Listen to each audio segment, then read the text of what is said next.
Welcome to a special season of Perusing's Appraisers on Purpose podcast. This season, our podcast is showcasing past and current appraisers who have used their valuation knowledge and skills to invest and build wealth. How did they do it? What have they learned along the way? What can we learn from them so you can be wealthy, wise, and financially free? Your host is real estate investor, entrepreneur, and appraiser Michael Hobbs. Well, welcome to another informative, engaging, and definitely insightful episode of Perusing's Appraisers on Purpose podcast.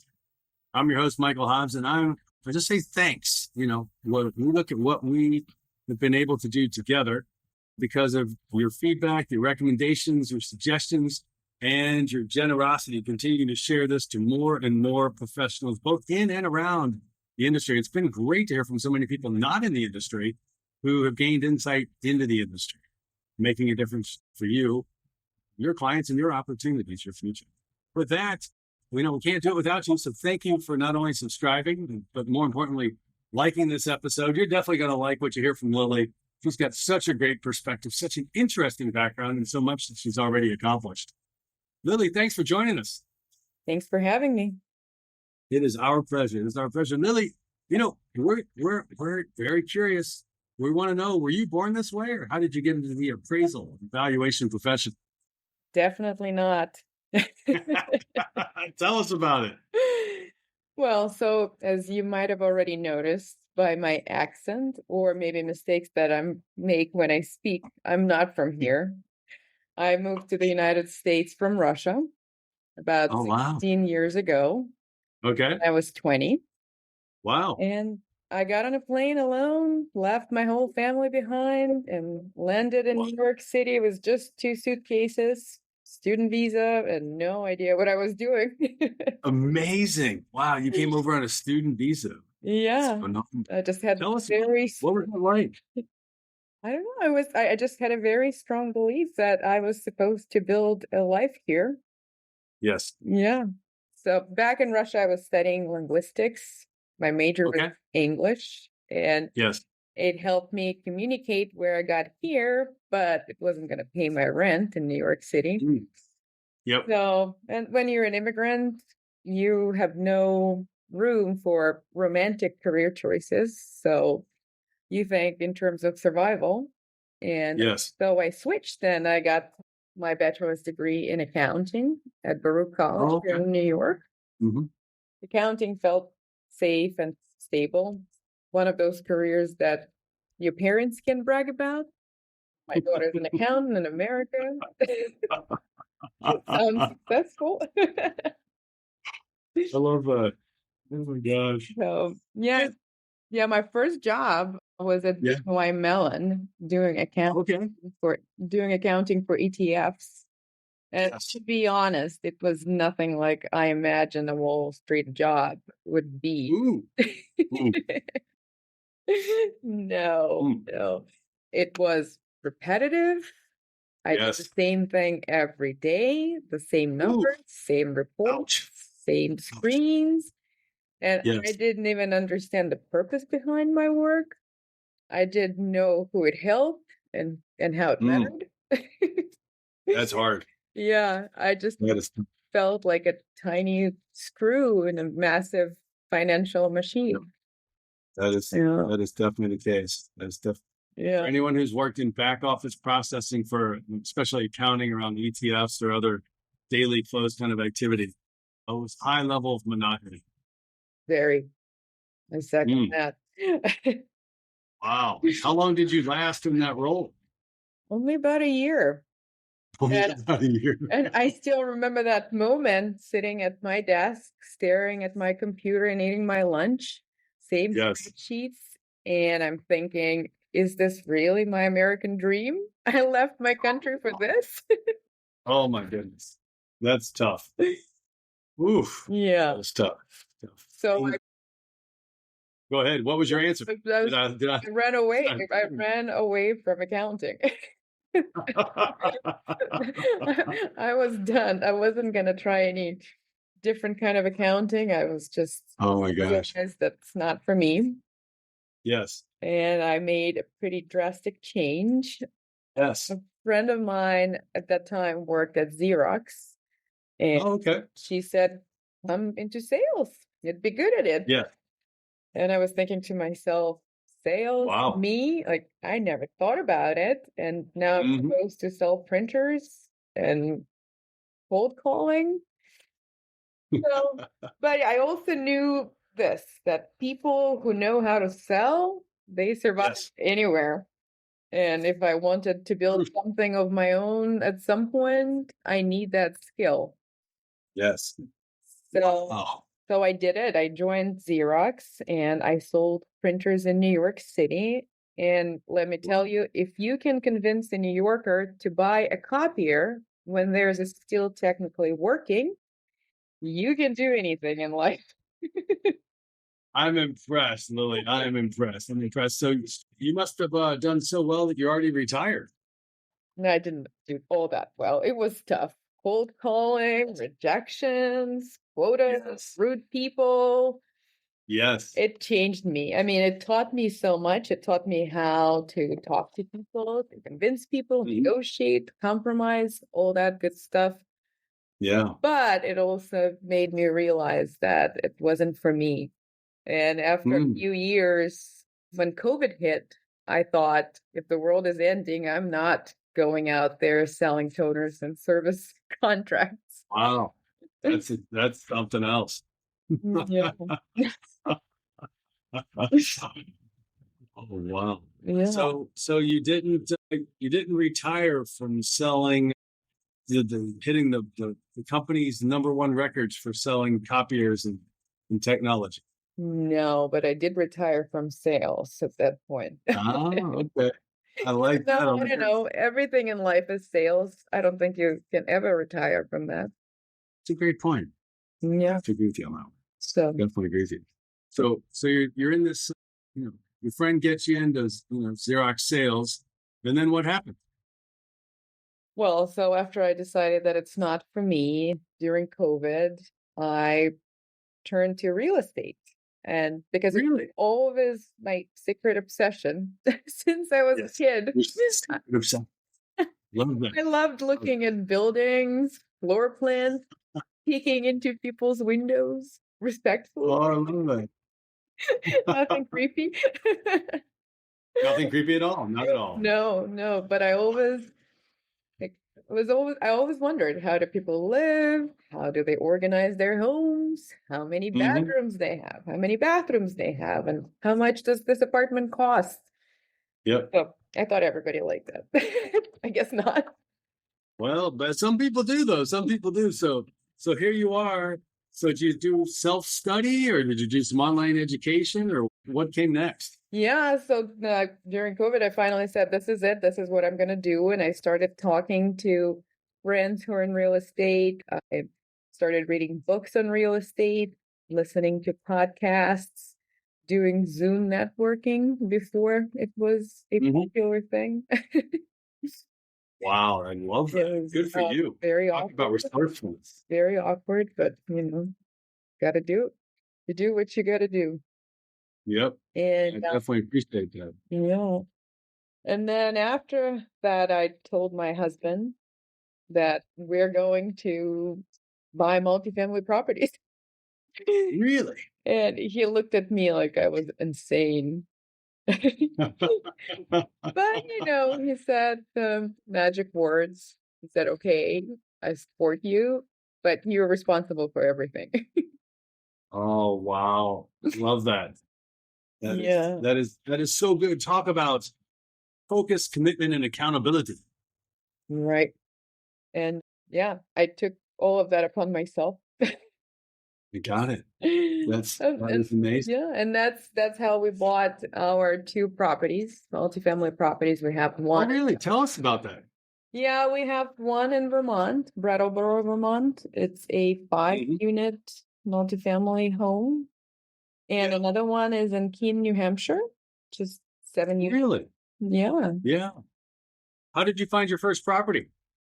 Well, a friend of ours was already investing in multifamily properties, and he told us about Vermont and told us that why he likes that market area. And I started doing my research.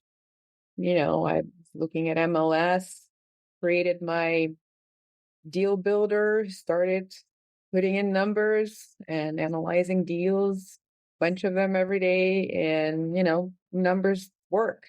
So Yeah. And it's not too far away from New York. It's only about 4 hours. And I also love skiing, and it's close to skiing. So I thought, if I have to go for a business trip, I can combine it with something I really like. Ooh, look at that. That's a nice way to put things together. Yeah. So that's how we ended up there. And New Hampshire, it's just super close to the first property was in Vermont, and Keene, New Hampshire is only 15 minutes away from that property, just in a different Oh, state. wow. So what were the steps you had to go through for your first property? Well, so first you have to choose where you're going to invest, and then you need to come up with a strategy. My strategy, after I read all these books, my strategy was BRRRR method: buy, rehab, refinance, repeat. Yes. Yeah, so I was looking mostly at Class C properties. Okay. And, once I found property that looked great, we made an offer and we got it. And I gotta say that buying that first property was a rush, kind of adrenaline that makes you feel alive. Oh, yeah. Negotiating and, negotiating with sellers, lenders, all of that stuff. Like anxiety, you feel like anxiously waiting for inspection report, appraisal report, for all of it to come together. So, and then we did it. We bought that property. It was amazing. It felt great. I was like, I want to do that again. But then, when you close, the reality begins. Yes. And then all of a sudden you're a landlord. Yes. And you're responsible for rents, leases, repairs, tenants. Oh, absolutely. Like all of that. Wow. Stuff. For you, because you came into the industry by self-education and reading books and really learning a lot, you go and buy this property. What was the process like of actually, like you said, you put in an offer, they accept it. And then, because you were such a successful salesperson, did you just pay cash for the property? No, we didn't pay cash.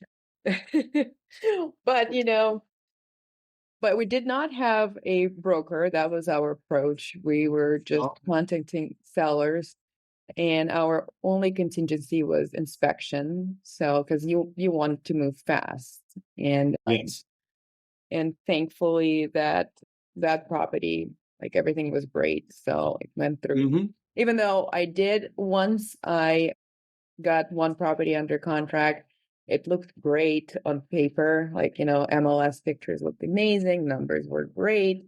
And I didn't wait. I called the broker and I said, we want this property, and we got it under contract immediately. So, but then, well, yes, but then, our only contingency was inspection. Oh, okay. And then we go there on the inspection day. And we go into that property, and it was nothing like I expected. Oh, no, really? It was in terrible shape. Hoarders lived there. Drug addicts lived there. It was a mess. And thank God our inspection didn't go through either. Like, it was in such terrible shape. So we were able to pull out of that contract, which is, thank God. Hey, that's an important thing. That due diligence process is real and valuable. Yeah. Wow. So you have to be smart about it. You want to go get a deal. You want to get it fast, but always do an inspection. Yeah, well, that's a good learning. I mean, if nothing else comes out of it. So that first one doesn't go through, and I hear you say you were very thankful that it didn't. Yeah, well, that was already second one. So, but the first one was all smooth and nice. That's why I was like, I'm gonna keep doing it. That's fun. Yes. Wow. Wow, that is something else. Yeah. And so how far away, you mentioned the property was not in your neighborhood. How far away was your travel to get to the property? I think it's about First when you bought. I think it's about 3.5, 4 hours away, depending on Okay. traffic. New York traffic can be Yes. challenging. Most Yeah. of That the could be 3 hours is probably just trying to get out of New York. yes, it is, isn't it? Yeah. Oh my gosh, that is something else. And so how was your experience, with the first property? I mean, you loved it, you hated it, you were excited about it, you were fearful of it. Well, like owning real estate sounds so glamorous and so fun, but Yes. yeah, until you start getting those phone calls from your tenants at 3 o'clock in the morning that their roof is leaking or something else, or I don't know, Yes. the ceiling fell off. So, Oh yeah. but fortunately, I have a person who helps me there who lives in Vermont and helps me, and he's a great guy and can always rely on him. So he deals with that a lot since I can't get there in Yeah. in time. But How I did love you that. how did you find that person to help you out? Because I mean that's a big factor.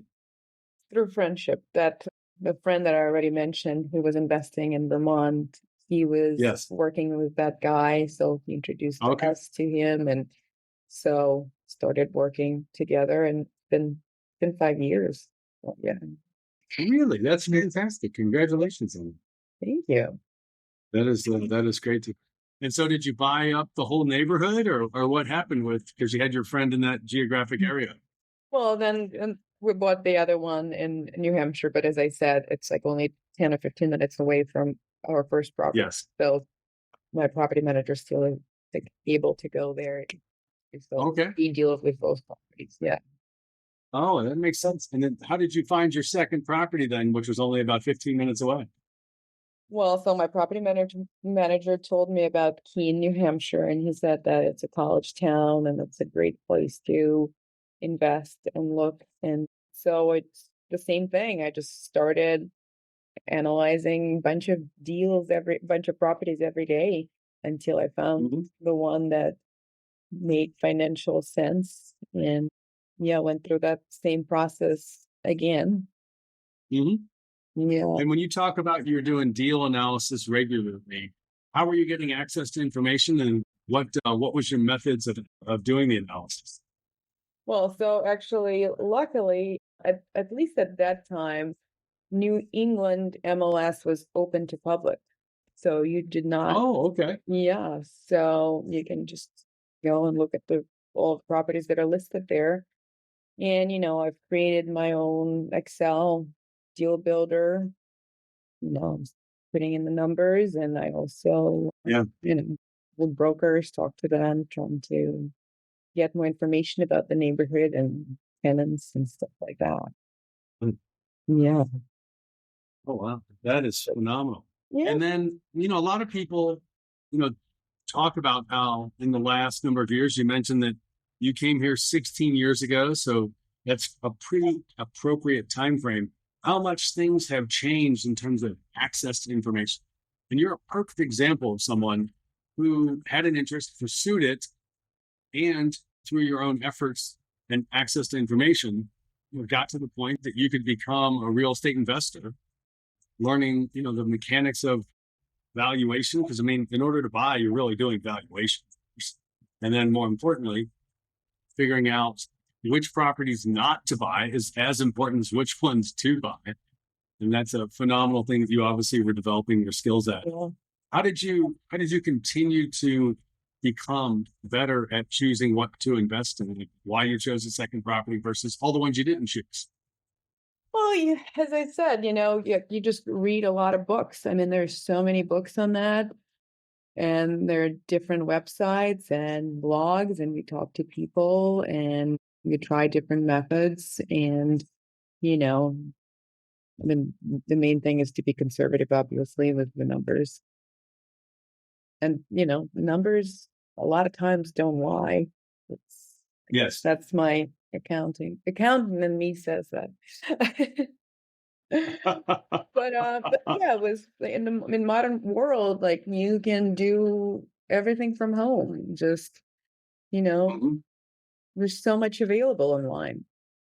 And all of those deal builders and calculators, they're available to you too. You can just, purchase it from other investors who are doing online, like have online presence, and it's part of their business. I remember I was part of Bigger Pockets community. Yeah. Yes. So I read a lot of their books, and I had a membership with them. And at some point, I was actually using their calculator okay. tools to analyze deals. So, and that was more sophisticated than mine. So I think it's my second deal. I was using that primarily. Yeah, and it gives you a metric that you're looking for. Cap rate, cash on cash return. Got it. So what I'm hearing is that you had the opportunity to learn by being with or learning from others who had already gone further ahead than you had. Exactly. Excellent. That is really good to hear. That is really good to hear. I mean, isn't that how most of the learning actually happens in the first place? Exactly. And it's a great community. People are willing to share, and you help each other. And yes, because everybody's looking for something different, and that's pretty great. Yeah. Yeah, that sounds extremely great. What a wonderful way to go about it. And then what was it from what you thought it was going to be? Like you said, it's one thing to be excited about that, buying that first property and doing that first deal, to actually then being an owner. Well, as I said, our original plan was to apply the BRRRR strategy, buy, rehab, refinance, and repeat. And, in theory, you buy a rundown building, you renovate it, raise rents, refinance, you get your cash back in the next one. That was the plan. Yes. But in reality, you buy a building from 1990s. Some of the tenants been living there for 20, 30 years. What? And they're paying below market rent. And so you can't just tell them, please move out so I can install my new quartz countertops and refinance. So you're just, it's been their home. Wow. So instead of that strategy, it became more like renovate slowly when units turn over, one kitchen at a time, one bathroom at a time. But honestly, it works. This property's been great. It's been a good investment. But what when you bought the property, what was the purchase price? The one in Brattleboro was $295. And then how many units was it? 5 units. And then what was your rent you were getting when you first bought it? It was about $3,500. Okay. And then how long, in terms of either months or quarters, did it take you to significantly reposition the property and the rents? Well, actually, the first one unit was already empty, so we were able to renovate it. Okay. Higher rent that the previous owners were getting. Yes. And, I was just started incrementally raising rents a little by little because I ran right away. And, you try to achieve some efficiency through reducing your expenses. Yes. Yeah. So that basically became more of a strategy to maximize value just through reducing CapEx. Yeah, that's totally the case. So, Lily, when you bought the property and it had the initial rents, I heard you mention that it had one unit vacant. Did you go in and fix up the first unit, or did you wait and do all the units at the same time? 80% of all businesses fail within 5 years, according to the U.S. Census Bureau. With so many roles and responsibilities that must be managed and have nothing to do with appraisal reports, is it any surprise that it's hard to keep up, much less having a sense of peace, stability, and profitability that comes from growing your business? Given all of this, you might already be thinking about exiting your business one day. Don't miss the limited opportunity to work with Michael, a real estate expert and professional coach. He has worked with more than 300 owners and entrepreneurs to find their highest and best use by solving problems that reach their most important goals. To impress, decades of learning in today's by working with Michael. Michael is famous in real estate and business coaching. With his help, you can accelerate your growth, increase your quality of life, and earn more money, all while ultimately doing less. Michael helps you not just grow your business, but also find new purpose in it and in your life. If you're ready to take control instead of being controlled, contact him on LinkedIn or email him at michaelh@paru.com. No, we fixed that first unit and we got higher rent for that, obviously. And so far, and actually, finally, 5 years later, the second unit in that property got vacant and we're renovating it now. But 3 other ones are still same tenants. And, we made some improvements. Yes. But, just as we go, and I increase rent a little bit. But again, try to lower my expenses the way I can, getting more efficient heaters and replacing windows, and stuff like that. Wow. Mm-hmm.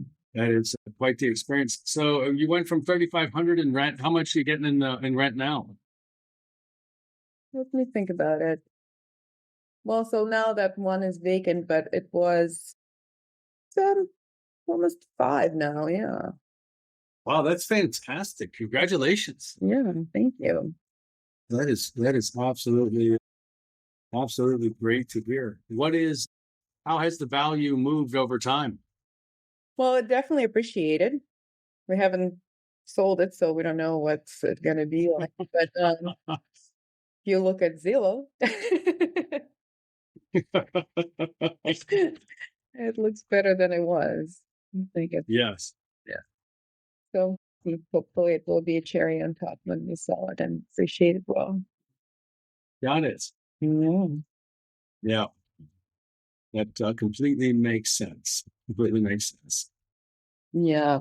And then you mentioned that it was actually your property manager that brought you the opportunity for your next investment.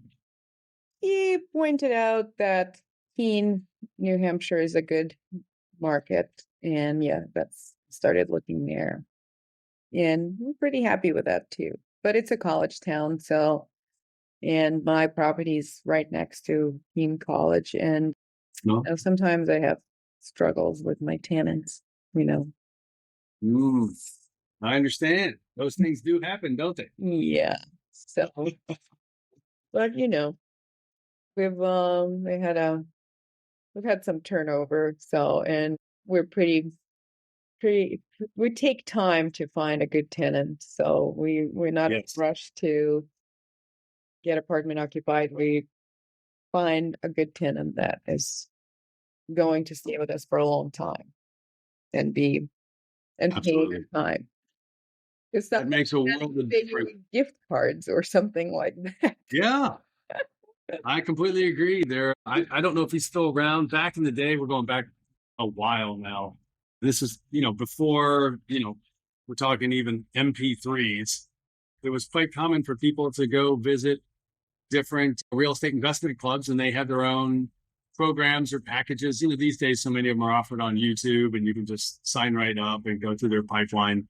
But there's a gentleman named Jeffrey Taylor, and his nickname was Mr. Landlord. And I remember that was the first time I'd ever heard about someone suggest, give your tenants a gift each year. What? I'm like, they should be giving me a gift. They're living in my place. But to your point, he talked about how cost effective it is to keep your tenant, obviously keep raising the rent every year, but keep your tenant because you don't have to deal with move out, move in, and then all the turnover and maybe upgrading, and losing a couple months of rent. Now, sometimes you want it to go vacant so you can make improvements and significantly drive. Yeah. A lot of times that's not the case. How many units after you're renovated, you want to have a tenant that will stay there for a few years. So Yeah. No, love that. How many units were in your second property there in New Hampshire? 7 units, 7 fair. Oh, wow. 7 units. So your first property was 5 units, second one 7. So both of them required what, commercial loans as opposed to residential loans? Yeah, correct. And what was that process They're like? about to reset.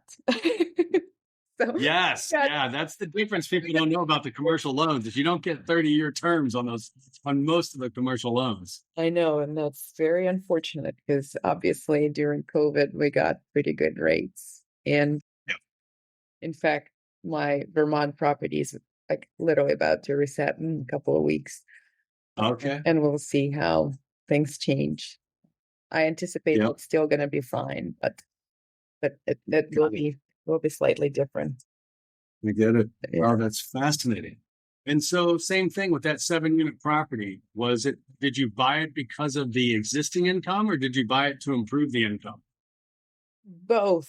I mean, that Okay. property already had pretty good income, and I see. as I said, units are smaller, so I did anticipate rent increase, and I was planning to renovate and all that, but not as much as on the first property. But, you know, rents keep going up, and that property I actually already renovated 3 apartments, so Yep. going a little faster. That's great. I was able to increase rents considerably. Oh, wow. That is amazing. Congratulations. So what were the rents when you bought the property? I think all of them were around 800 a month. Okay. And then where is it at now? They vary, but it's like from 1,100 to 1,300. Holy cow, congratulations. But it's only 3 units that I've got new tenants. The rest are, but I've increased rents a little. No, that's fantastic. So you basically increased the rents 50% across the board. Well, not 50, but No, I thought you said were about 800 and now you're 1,100 to 1,300. well, yeah, I guess the ones that I didn't renovate, I only increased by $100 to $200, but Oh, okay. yeah, so Got it. Wow, I like that. That is phenomenal. it's work in progress. Yeah, I can totally appreciate that. And was your second building harder as an investment project or easier? It depends. Sometimes I find one harder than the other, and then it changes. It's all about tenants. It's all about what's Okay. going on with them, if they're paying or not, if I need to deal with that. So that's, I think, most of the time the main struggle. Buildings itself proved to be pretty good, as Yeah. inspections told me that they're in a good shape. So I do need Got to it. do some work here and there, but nothing crazy. I see. I appreciate that. And so after your success with 2, what we call apartment buildings, small commercial properties, because they're no longer, they're beyond the 4-unit residential. Did you continue in that direction or did you take on new investment opportunities? Well, at the same time as I was managing my properties, a friend of ours launched a multifamily syndication in Vermont. Oh, And really? yeah, and asked me if I wanted to be a co-sponsor. Wow. Yeah, and I said yes. And suddenly I was managing 97 units with other people's money involved. Yes. And, my role there was primarily asset management. I had weekly calls with property management company. I was making sure rent increases, renewals are on schedule, tracking capital expenditures, overseeing renovations, hiring contractors and vendors, reviewing financials with accounting team, helping with investors Wow. updates to tell people where their money is and what's it doing. So, and I even ran a laundromat business for a short period of time just because it was part of that portfolio. And that was very interesting, yeah, because I needed to update some of the equipment. I needed to figure out what kind of washers and dryers it needs and how it all works. I grew up in the apartment. In fact, I've always lived in the apartment. I've never lived in the house, and I knew how things work, how plumbing works, sewers, electricity, none of that. So, and all of a sudden, I need to figure all this out. And talking to people, and a lot of times sound very stupid, but just keep asking questions and try not to care about what they think, and eventually getting your answers. But yeah, like there was a lot to figure out, payment methods and the collect payments, and all that kind of stuff. So it was an interesting project, but I've learned so much in that period of time that, like, then in all of my previous jobs combined. So yes, I very much appreciate it. Oh, that is so amazing. That is so amazing. So what was it like getting into the syndication side of the industry? That's one that very few people actually get exposed to. It was a learning curve, and it was fascinating. And yeah, I didn't know much about how all of that works, and but you just you dive in and you figure it out. But it wasn't just me. Thankfully, we had a team of people, and we worked together closely and getting things done. But because it was a familiar market to me, it was only few minutes away from my Vermont property. So I see.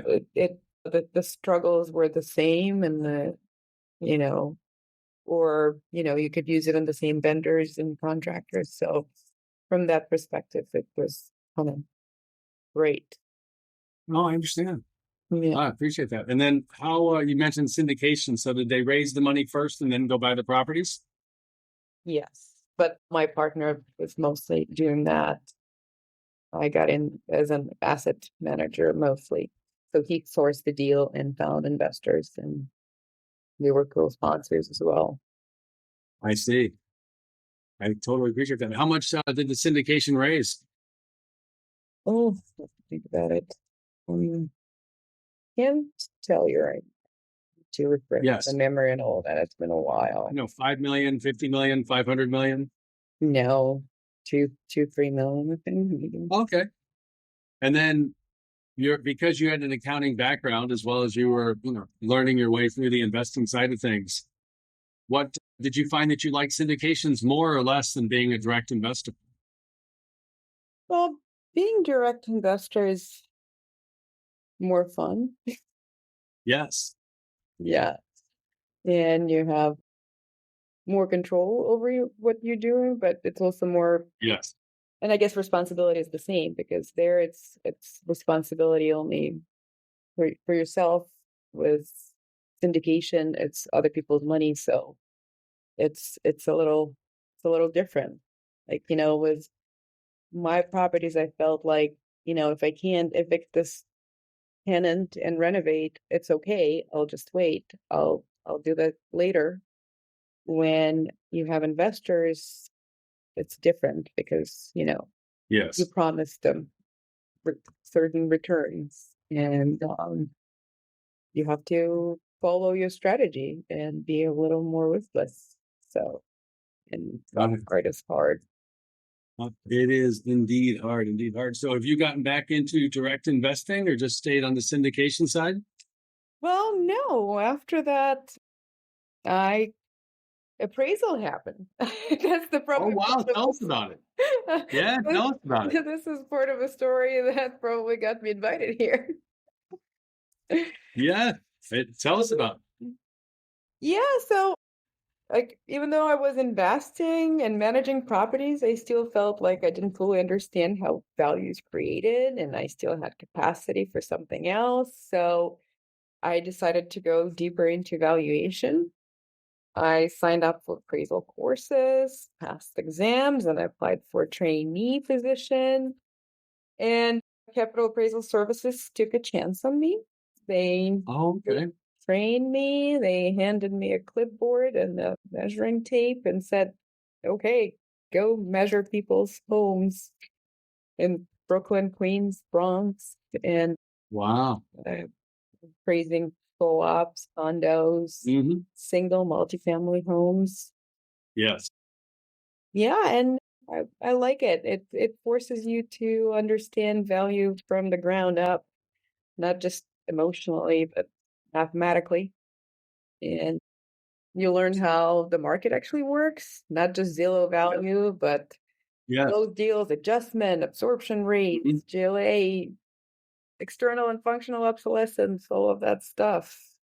And yeah, and you see how, how granite countertops don't fix the bad layout, and a legal basement is still illegal even if it looks nice. And learn about zoning, DOB violations, and all that good stuff. Wow. So, but I love what I really loved about it is, is that human side. You walk into people's homes, and as I said before, I was always freaked that looked into people's windows. So now I got to do it for a reason. And it's fascinating. You see fancy homes, you see moderate homes, and you see beautiful brownstones and illegal basements that hard to believe that somebody lives there. And but you see how people really live, and I like it. So wow, that is impressive. That is indeed impressive. Love that. And it's flexible. I'm a contractor. Yeah. But with appraisal, as we probably all know, all appraisers know, it's never consistent. When it rains, it pours. And sometimes you work like crazy, and some days you don't have any assignments. So that is there is an up and down to it, isn't there? But I love that it's never the same day twice. Yeah, that is true. That is one of the nice things about it. You're not in ETF accounting where it's boringly routine. No, exactly. So, and I get it. That's what I love about real estate. Love that. Well, I mean, given everything that you've seen and everything that you've experienced and everything you've learned in this really short time you've been, here, having come from another country, what are you looking forward to over the next 3 to 5 years? Well, I'm in a unique place. I invest, I asset manage, I appraise, and I'm still learning every day. And I don't know if appraisal is my forever career. I don't know. I love it, but I also love asset management. I love investing. I love development, acquisitions. So that's, as I said, that's what I love about real estate. It doesn't lock you into one box. So I evolve constantly, and we'll see what the future brings. I'm encouraged to hear that. Will you continue to invest? Hopefully. I hope so too. Best way to build wealth. Yeah. And create either active or semi-active or even passive income and depreciation benefits along the way. Absolutely. And that is fantastic. At the end, hopefully. Love it. Well, Lily, I appreciate you sharing your journey in and around the industry. Thank you for all that you've learned and done. I joke with some friends all the time. Pretty much everybody here is an immigrant. I mean, I know you mentioned hey, you only came here 16 years ago, but hey, I might have been born here, but we go back far enough, nobody's roots are actually here. I mean, they were planted somewhere else, and then looks like grafting of a plant. They were separated by choice or by force, and then now they're here. And it very much feels hey, these are where my roots are. Well, that's where they are now. You go back far enough, the DNA testing will show you if you're from here. Yeah. So I appreciate that you're here. I appreciate that you're in and around the industry, and excited for what's next as you continue to take on new opportunities. Thank you so much for having me. Oh, you're welcome. And thank you for contributing here to season 11. It's just a great opportunity.